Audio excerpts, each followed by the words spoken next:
আসসালামু আলাইকুম, সবাই কেমন আছেন? আশা করতেছি অনেক বেশি ভালো আছেন। আজকে শরীয়তপুর নড়িয়ায় একটা বিয়ের দাওয়াতে চলে যাব। তো আজকে রেডি হয়ে চলে আমাকে কেমন লাগছে অবশ্যই কমেন্ট করে জানাবেন।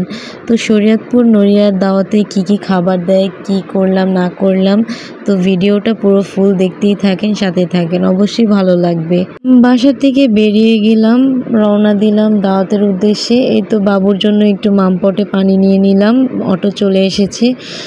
আজকে চেয়েছিলাম যে দাওয়াতে যাব না, আপনারা তো জানেন না 11টা-12টার দিকে অনেক বৃষ্টি হইতেছিল, ভাবতেছিলাম দাওয়াতে যাব না, কারণ বাচ্চাদেরকে নিয়ে দাওয়াতে যাওয়ার কোনোই দরকার নেই। যদি আমার বাবুর ঠান্ডা লেগে যায়, বৃষ্টির পানি পড়ে, তার জন্য যাওয়ার ইচ্ছে ছিল না। তারপরে দেখতেই পারতেছেন আসমান কত ফর্সা হয়ে গেছে, তার জন্য ভাবলাম যে যাই, যেহেতু বৃষ্টি নাই।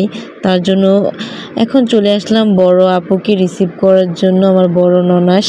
তো আপুকে রিসিভ করার পর এই তো আব্বু চলে যাচ্ছে বাইক দিয়ে। আমরা এই তো জেনিফাকে হাই দিচ্ছিলাম। তো আমরা এখন চলে যাইতেছি বিয়ের দাওয়াতে। চলে আসলাম বিয়ে বাড়িতে। আসার পরে দেখি ভাই রে ভাই, এটাকে সাক্ষ্য না জানে কি বলে, আমার খুব ভয় লাগে এই জিনিসটা, কেন জানি না। এটা দিয়ে যেতে হবে। তো যেয়ে দেখি অনেক মানুষ, অনেক ভিড়। তো এত ভিড়ের মাঝে তো খাবার খাওয়া একদমই পসিবল না। তো তার জন্য একটা ভাই আমাদেরকে বাসায় নিয়ে যেতেছে, বলে যেহেতু আপনাদের বাচ্চা টাচ্চা আছে, তার জন্য চলেন বাসায় যেয়ে বসে আরাম করে খান, সেটাই ভালো হবে। তো এই তো চলে আসলাম। ওনারা আবার বৃষ্টিতে ভিজে ভিজে খাবার দিয়ে গেল বাসার মধ্যে। তো ওনাদেরকে অনেক অনেক ধন্যবাদ এত সুন্দর করে আপ্যায়ন করার জন্য। এই তো আমার শ্বশুর আব্বু, আমরা বসে গেলাম।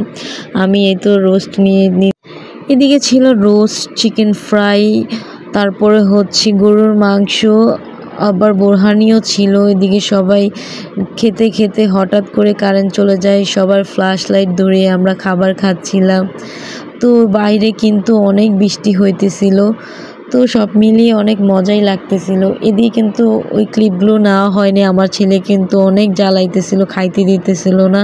এই তো বড় আপু, জেনিফা, আব্বু, ভাইয়া সবাই মিলে আমরা খাওয়া দাওয়া করতেছিলাম। খাওয়া দাওয়া শেষ করে এই তো বউকে একটু নিলাম, তারপরে আমরা একটু ঠান্ডা খেয়ে নিলাম, ভালোই লাগতেছিল। তো এখন বাসার উদ্দেশ্যে চলে যাব। যাওয়ার আগে দেখেন কি বৃষ্টি শুরু হয়ে গেল। আজকে সকাল থেকেই অনেক বৃষ্টি, তো ভাবতেও পারিনি আবার বৃষ্টি চলে আসবে। আমি তো ভাবতেছিলাম আমার বাবুদের কথা। তো দেখেন আবারও বৃষ্টি। বিয়েবাড়ির মতো একটা ঘটনা ঘটে যায়। দেখেন কার জানি ফোন চুরি করেছে। তো বিয়ে বাড়িতে এরকম হয়েই থাকে, এটা নর্মাল। তো এই তো বাসার উদ্দেশ্যে রওনা দিয়ে দিলাম, চলে যাচ্ছি। আমার বাবুর হাতে আমার ফিঙ্গার রিংটা পরিয়ে দিলাম। তো কত কিউট লাগতেছে, তাই না? আমার তো খুবই ভালো লাগতেছিল। আবার হঠাৎ করে গুঁড়া গুঁড়া বৃষ্টি পড়তেছিল, তাই বাবুকে ঢেকে নিলাম। এই তো বাসায় চলে এসেছি। দেখেন রাস্তার যে কি অবস্থা, প্যাক কাদা দিয়ে। তো আব্বু আবার বাবুকে কোলে নিয়েছিল। এই তো আমার হাতে জুতা নিয়ে নিয়েছি। দেখেন কি একটা যে অবস্থা, দেশ গ্রামে এই একটা অবস্থা। বৃষ্টি আসলে প্যাক কাদা দিয়ে পুরো পাটা সব মেখে যায়। তো আমার ভিডিওটা কেমন লাগে সবাই অবশ্যই কমেন্ট করে জানাবেন। আমি চেষ্টা করব আপনাদের সাথে এখন রেগুলার ভিডিও আপলোড করার জন্য, একদিন দুদিন পর পর ভিডিও আপলোড করার জন্য। বাসায় এসে একটু ঢং করে নিতেছিলাম, যাই হোক। তো আমার ভিডিওটা কেমন লাগছে অবশ্যই কমেন্ট করে জানাবেন। তো আজকের ভিডিওটা এই পর্যন্তই। তো সবাই ভালো থাকবেন, আল্লাহ হাফেজ।